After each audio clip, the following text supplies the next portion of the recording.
नमस्कार। आज हमारे साथ हैं डॉक्टर श्रीकांत सर। न जाने कितने ही बेहतरीन किताबों के लेखक और अभी आप माखनलाल चतुर्वेदी पत्रकारिता एवं संचार विश्वविद्यालय के इलेक्ट्रॉनिक मीडिया विभागाध्यक्ष के तौर पर कार्यरत हैं। नमस्कार सर।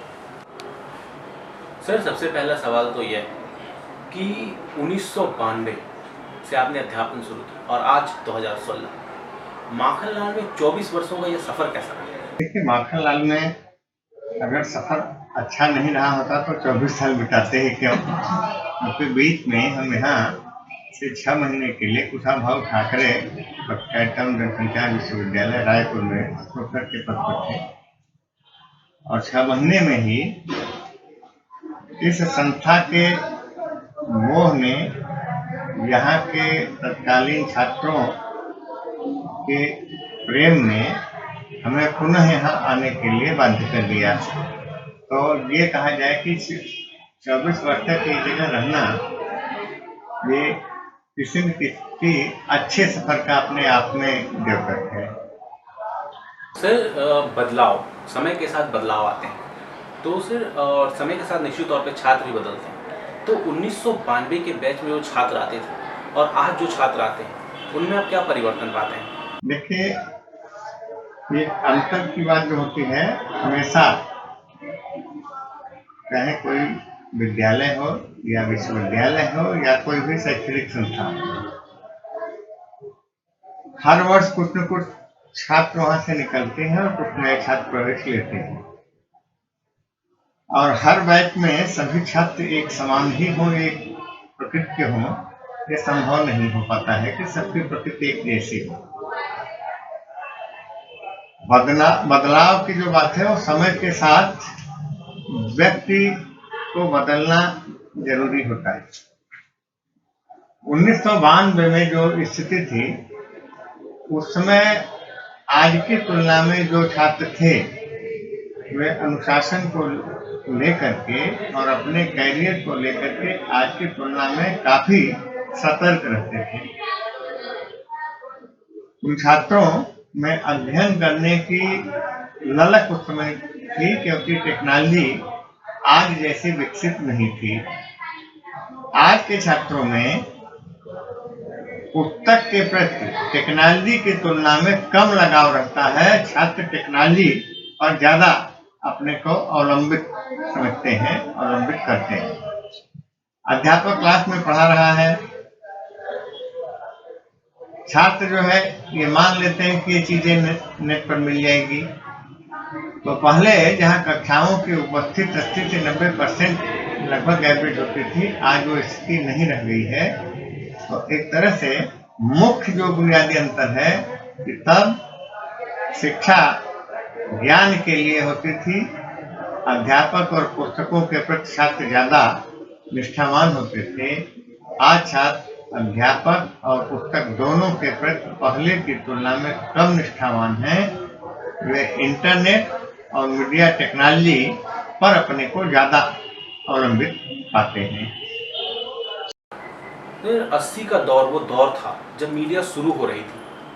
वो एक तरह से प्रिंट मीडिया का दौर था, हर तरफ प्रिंट मीडिया ही था। और आज जो दौर है वो इलेक्ट्रॉनिक मीडिया का दौर है और निश्चित तौर पे इलेक्ट्रॉनिक मीडिया में चकाचौंध होता है। तो इस चकाचौंध से छात्रों पर आप क्या प्रभाव देखते हैं?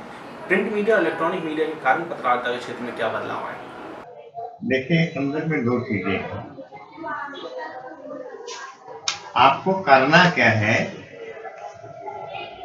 ये निश्चित करना सबसे बुनियादी आवश्यकता है छात्रों के लिए। इलेक्ट्रॉनिक मीडिया में जो अभी हम बात कर रहे थे टेक्नोलॉजी की, तो टेक्नोलॉजी फ्रेंडली इलेक्ट्रॉनिक मीडिया है और टेक्नोलॉजी फ्रेंडली स्टूडेंट्स आ रहे हैं। चकाचौंध उसका एक कारण है। प्रिंट मीडिया में भी नई नई टेक्नोलॉजी आ रही है। इलेक्ट्रॉनिक मीडिया की तुलना में प्रिंट मीडिया का स्थायित्व तो ज्यादा है। जो स्थिरता और स्थायित्व की बात होती है वो प्रिंट में ही है, क्योंकि प्रिंट को लोग सजो करके रखते हैं। हर व्यक्ति जो टेलीविजन या चैनलों से जो समाचार आते हैं उसका फुटेज नहीं रखता, लेकिन अखबार को, मैगजीन को बहुत से लोग सजो कर रखते हैं और एक प्रमाणित दस्तावेज के रूप में भी की उपलब्धि मानते हैं। तो प्रिंट मीडिया का जो यह टिकाऊपन है, ये इलेक्ट्रॉनिक मीडिया के चकाचौंध के आगे समाप्त होने वाला नहीं है। इसलिए दोनों का अपना अपना फ्यूचर, दोनों में व्यक्तियों की अपनी अपनी रुचि और दोनों के महत्व बराबर बने हुए हैं। इलेक्ट्रॉनिक मीडिया के आविर्भाव के पश्चात उस समय लग रहा था और एक नई बहस भी छिड़ गई थी कि इलेक्ट्रॉनिक मीडिया से अखबारों का भविष्य जो है खतरे में है। लेकिन भारत में ये बात अभी तक प्रमाणित नहीं हुई, बल्कि इलेक्ट्रॉनिक मीडिया के आगमन के पश्चात सारे मतलब जो प्रमुख अखबार हैं उनके सर्कुलेशन में विस्तार ही हुआ है। तो इस तरह से कहा जाए कि भारत की जो स्थिति है इस संदर्भ में दोनों एक दूसरे के पूरक हैं, क्योंकि व्यक्ति देख तो लेता है इलेक्ट्रॉनिक मीडिया से, उसके खबरों की जानकारी हो जाती है, लेकिन सुबह उठते ही जब अखबार नहीं मिलता है तो वह बेचैन सा होता है। इसलिए दोनों की चकाचौंध अपने अपने स्थान पर बनी हुई है। पहले तो भारतीय दर्शन एवं धर्मशास्त्र में एमए और पीएचडी, उसके बाद फिर बीजे एवं एमजे, फिर पत्रकारिता में पीएचडी और अभी 2005 में एक और पीएचडी। उसके बावजूद ही सर जब हम आज आपको देखते हैं तो आपके हाथ में एक किताब ज़रूर होती है। आप कहीं भी दिखें आपके हाथ में किताब ज़रूर दिखती है। तो सर ये सीखने की जो ललक है, कुछ नया जानने की जो ललक है, उसकी प्रेरणा, उसका स्रोत आप किसे मानते हैं? देखिए, ये सारी चीजें मैं किसी को आदर्श एक तो मानता ही नहीं। ये मेरे जीवन के, या कहिए कि मुझे जिस रूप में सफल होना चाहिए मैं नहीं हूँ। और ये एक बड़ा कारण है कि मैं किसी की नकल में विश्वास करता नहीं कि अमुक व्यक्ति ऐसा था तो हमें भी ऐसा ही होना चाहिए। मेरे अपने जीवन के खुद कुछ आदर्श हैं, कुछ मूल्य हैं, उन मूल्यों पर चलने का प्रयास करता हूँ। तो किसी से मुझे बहुत पढ़ने की प्रेरणा मिली, ये मैं यकीन नहीं करता हूँ। ये कॉमन सेंस की बात है कि आप जितना ही ज्ञानार्जन करेंगे आपका उतना विकास होगा, और विद्या हमेशा व्यक्ति को विमुक्त करती है। कहा भी गया है कि सा विद्या विमुक्तये। तो ये कॉमन सिद्धांत है, इसके हर व्यक्ति जानता है, सब लोग जानते हैं कि सच बोलना चाहिए। बोलते कितने लोग हैं?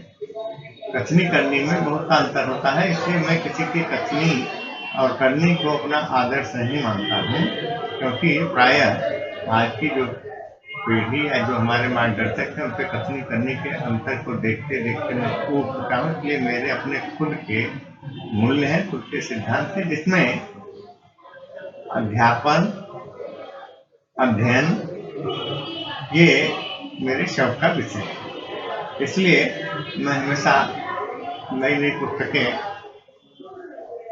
पढ़ने का अपने को आदी बनाता जाता हूँ। सर, ये जो पुस्तकों से जो लगाव है, इस लगाव को हम अगर कोई छात्र अपने अंदर लाना चाहे, अपने अंदर विकसित करना चाहे, तो ये कैसे किया जा सकता? देखिए, लगाव ये मान लीजिए कि जितना आप अध्ययन करेंगे, अध्ययन एक ऐसी विधा है जिसमें आपको कुछ न कुछ मिलता है, जरूर मिलेगा। और यही एक ऐसी चीज है जिससे आप समाज को भी दे सकते हैं। आपके अध्ययन में कोई समाज को आप बांट सकते हैं, लेकिन आपके अंदर खत्म नहीं होगा।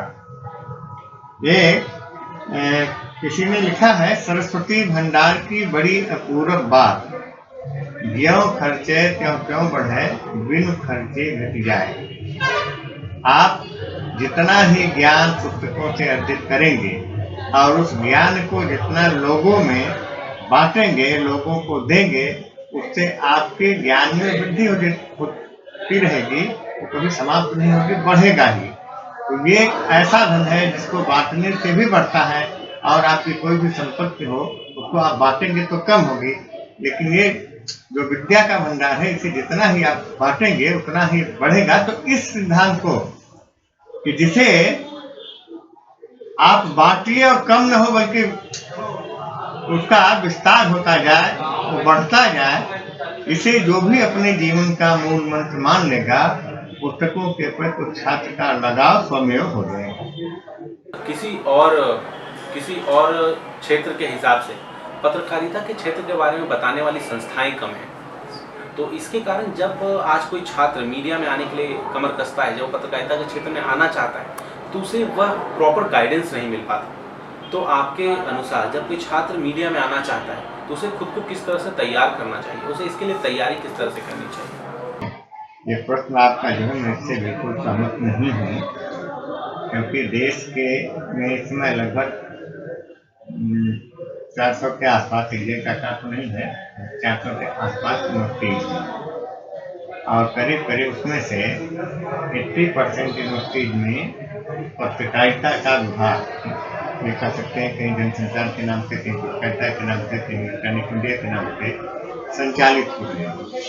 और इसके अलावा ऐसे बहुत से प्राइवेट संस्थाओं की संख्या तो पूरे देश में इस समय लगभग 1000 के आसपास ऐसे शैक्षणिक संस्थान हैं जहां पत्रकारिता में शिक्षा की व्यवस्था है। तो पहली बात है तो मैं कि संस्थाओं की संख्या कम है, मैं बिल्कुल असहमत हूँ। दूसरी बात है कि संस्थाएं विश्वविद्यालय के रूप में हो या महाविद्यालय के रूप में हो या किसी शैक्षणिक संस्थान के रूप में, वहाँ की फैकल्टी किस प्रकार की है, वहाँ संसाधन, विद्यार्थियों को मिलने वाली सुविधाएं किस प्रकार की हैं, शिक्षा व्यवस्था इस पर निर्भर करती है।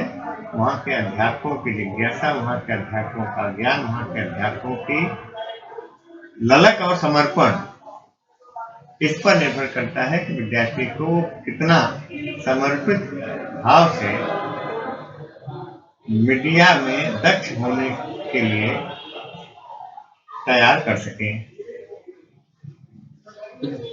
मेरे पूछने का मतलब था कि 10वीं के बाद ही अगर कोई बच्चा सोच लेता है कि उसे इंजीनियर बनना है तो उसे बताया जाता है कि उसे गणित पे ज़्यादा ध्यान देना है, उसे विज्ञान में ज़्यादा ध्यान देना है। इसी तरह से अगर कोई बच्चा 10वीं में ही ये सोच लेता है कि उसे पत्रकारिता में जाना है, तो 10वीं के बाद वो खुद को किस तरह से तैयार करे इस फील्ड में आने के लिए? देखिए, वैसे तो ये कहा जाए तो जिधर देखता हूँ उधर तो ही तू है, न तेरी सी रंगत न तेरी सी बू है। जीवन का कोई क्षेत्र ऐसा नहीं है जिसको हम पत्रकारिता से अलग कर सके।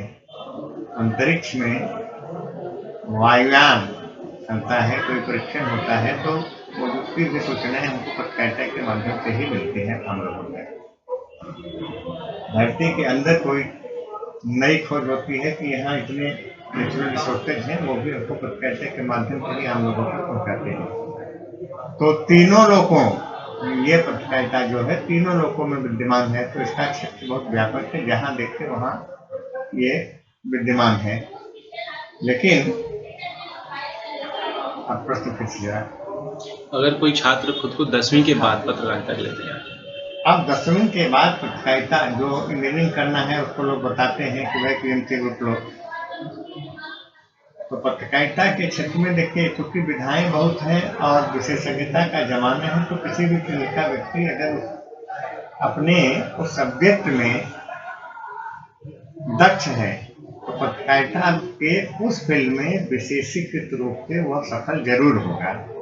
लेकिन जो मुख्य धारणाएं हैं या मुख्य पत्रकार बनने के लिए आवश्यकता है, उसमें सबसे पहली बात होती है कि विद्यार्थी के पास भाषा कितनी महत्वपूर्ण है, कितनी उपयुक्त है।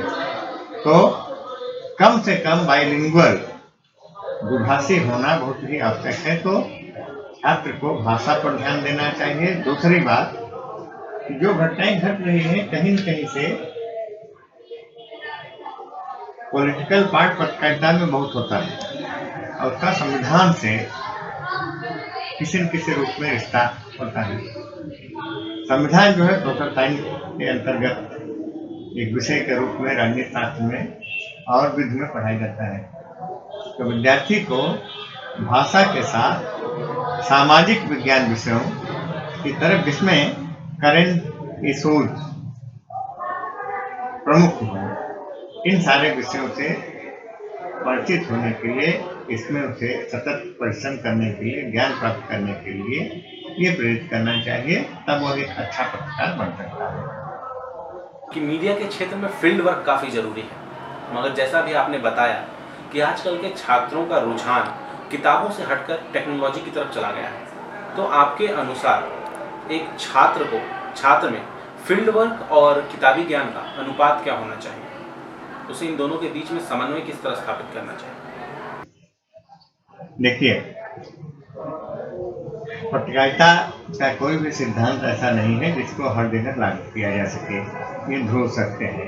कोई अगर इसको कहता है कि नहीं ये सिद्धांत है जो हर जगह लागू होगा, तो जहाँ तक मेरी समझ है वो या तो सही चीज को जानता नहीं, या वो जानता है तो लोगों को गुमराह कर रहा है।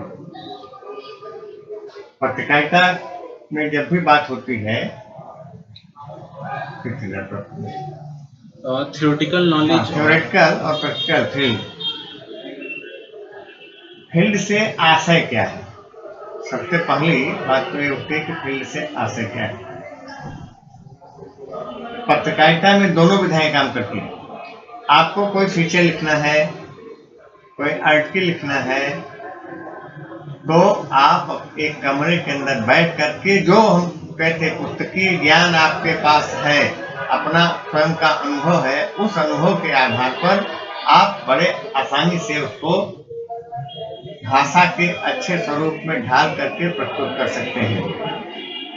रिपोर्टिंग कमरे के अंदर नहीं होगी, तो रिपोर्टिंग के जो विधा है इसके लिए आपको फील्ड में जाना होगा। तो एक तरह से कि किस विधा में आपको काम करना है, दोनों विधाएं अलग अलग होती हैं। यद्यपि थ्योरेटिकल नॉलेज की जरूरत रिपोर्टिंग के समय में किसी का आप इंटरव्यू ले रहे हैं, अगर आपके पास उस विषय से संबंधित ज्ञान का अभाव है, तो मैं समझता हूँ उस व्यक्ति का साक्षात्कार लेने में आप सफल नहीं हो पाएंगे। इसलिए थ्योरी का महत्व अपनी जगह है, लेकिन जिससे आप मिलते हैं, जिसका इंटरव्यू लेना है, फील्ड में आपको जाना है, कोई एक्सीडेंट हो गया, कहीं कोई लड़ाई हो गई, तो इस प्रकार की घटनाओं के लिए फील्ड में भी आपको जाना होता है। तो दोनों अलग अलग विधाएं हैं। इसे हम किसी भी रूप में परसेंटेज के रूप में ये डिसाइड नहीं कर सकते हैं, लेकिन दोनों का समन्वय बहुत जरूरी है। इसलिए विद्यार्थी के पास दोनों विधाओं की जानकारी होनी चाहिए। आज जब पत्रकारिता के लिए छात्र आता है तो उसे बताया जाता है कि उसे लोगों से पहचान होनी चाहिए, उसका पब्लिक रिलेशन अच्छा होना चाहिए, मगर कुछ छात्र पब्लिक रिलेशन को ही सर्वे सर्वा मान बैठते हैं। वो मान बैठते हैं कि पब्लिक रिलेशन ही सबसे ज़्यादा जरूरी है। तो आपके अनुसार पत्रकारिता के क्षेत्र में पब्लिक रिलेशन का महत्व कितना है? देखिए, दो चीजें हैं। आपको अगर रिपोर्टिंग करना है तो पब्लिक रिलेशन का महत्व है, क्योंकि खबरें निकालने के लिए पीआर बहुत आवश्यक है। इस दृष्टि से तो ये पब्लिक रिलेशन जरूरी है, ये एक पक्ष है। लेकिन अगर आपको एक उच्च कोटि का पत्रकार बनना है और सत्य को लोगों के सामने परोसना है, झुकना नहीं है, सौदेबाजी किसी से नहीं करना है, जनहित में कार्य करना है, उसके लिए स्वहित का त्याग करने के लिए भी अगर आप तैयार हैं, तो आपका कम पीआर में भी काम चल जाएगा। काम नहीं चल जाएगा, बल्कि आपको बहुत अधिक यश प्राप्त होगा, क्योंकि एक अखबार में जो राइटर है, एक आर्टिकल छपती है, उसके पाठकों की संख्या बहुत होती है। उतने लोगों से एक व्यक्ति जुड़ता है और समाचार लेने के लिए वह व्यक्ति कुछ कम लोगों से जुड़ पाता है, जिससे उसे खबर लेनी होती है। लेकिन राइटर को न्यूज की तुलना में बहुत ज्यादा लोग पढ़ते हैं। 90 का दशक वो दौर था जब इलेक्ट्रॉनिक मीडिया नई शुरू हुई थी। इलेक्ट्रॉनिक मीडिया के क्षेत्र में काम करने वाले, अच्छे से काम करने वाले आप जैसे लोगों की बहुत भारी मांग थी। उसके बावजूद भी आपने अध्यापन के क्षेत्र को चुना, इसका कारण क्या था? देखिए, पहले आपने इस तरह से जो प्रश्न किए हैं तो उसमें उत्तर भी निहित था। हम धर्म और दर्शन में एमए करने के बाद पीएचडी की काशी हिंदू विश्वविद्यालय से एमए में और एमडी दोनों में मुझे स्वर्ण पदक भी प्राप्त हुआ था। तो पठन पाठन के साथ एक लेखन की शौक थी। और पढ़ने का जो शौक था, लेखन का शौक था, ये हमको लगा कि हम अध्यापन में समय मिल जाता है और उसके साथ हम दूसरे लोगों का एक पीढ़ी तैयार कर सकते हैं, एक नहीं कई पीढ़ी तैयार कर सकते हैं। वहाँ हम केवल फील्ड में रह करके अपनी अभिव्यक्तियों को तो कर सकते हैं, लेकिन यहाँ अभिव्यक्ति के साथ साथ एक स्थिर पीढ़ी भी तैयार करने का अवसर प्राप्त होगा। इस दृष्टि से हमने इसको चुना कैरियर के रूप में। लेकिन मुख्य चीज यह है कि मैं इस मामले में मानता हूँ कि भाग्य जहाँ जिसको ले जाती है, घूम फिर करके वहीं आता है। इस अर्थ में मैं भाग्यवादी हूँ। अध्यापन बहुत आनंद देने वाला एक पेशा होता है एक तरह से। ऐसे बहुत से क्षण मिलते हैं, ऐसे बहुत से अनुभव होते हैं अध्यापन में जिनसे गर्व की अनुभूति होती है। तो आपके जीवन का कोई एक ऐसा अनुभव हम सुनना चाहेंगे आपसे जिसके बाद आपको गर्व की अनुभूति हुई। देखिए, मैं यहाँ 92 में आया और 98 में यहाँ एक कुलपति, उसमें महानिदेशक नाम से संबोधित किए जाते थे। उन्होंने हर अध्यापक को एक नया पाठ्यक्रम शुरू करने की जिम्मेदारी दी। मुझे लगा कि इलेक्ट्रॉनिक मीडिया में कहीं पाठ्यक्रम है नहीं, इलेक्ट्रॉनिक मीडिया ने भी इलेक्ट्रॉनिक कहता। तो व्यक्ति से मेरे दिमाग से बात आई कि हम मास्टर डिग्री शुरू करें और उसका नाम हमने MBJ, master of broadcast journalism, वैसे मैनेजमेंट वगैरह में था MBA, उस पैटर्न पर नामांकन करके ये किसी नहीं, मेरे स्वयं के मस्तिष्क पर थी और सरकारी प्रशासन ने काफी सपोर्ट किया। तो मास्टर डिग्री IMC में 9 महीने का एक डिप्लोमा पाठ्यक्रम, तो ये डिप्लोमा था और देश में कहीं भी मास्टर प्रोग्राम नहीं। हमने काफी मेहनत के साथ और उत्साह पूर्वक शुरू किया। पाठ्यक्रम शुरू हो गया, चला भी बढ़िया से, बच्चों को जॉब भी मिला और पहला बैच निकलते निकलते हमारे पास दूसरे बैच तक इतनी डिमांड आने लगी कि लगा कि हम छात्रों की पूर्ति नहीं कर पा रहे हैं। UGC की प्लानिंग थी MSc इलेक्ट्रॉनिक मीडिया, तो हमने उस समय 2 कोर्स MSc का शुरू किया, एक MSc इलेक्ट्रॉनिक मीडिया और दूसरा MSc इलेक्ट्रॉनिक मीडिया इंफॉर्मेटिक्स।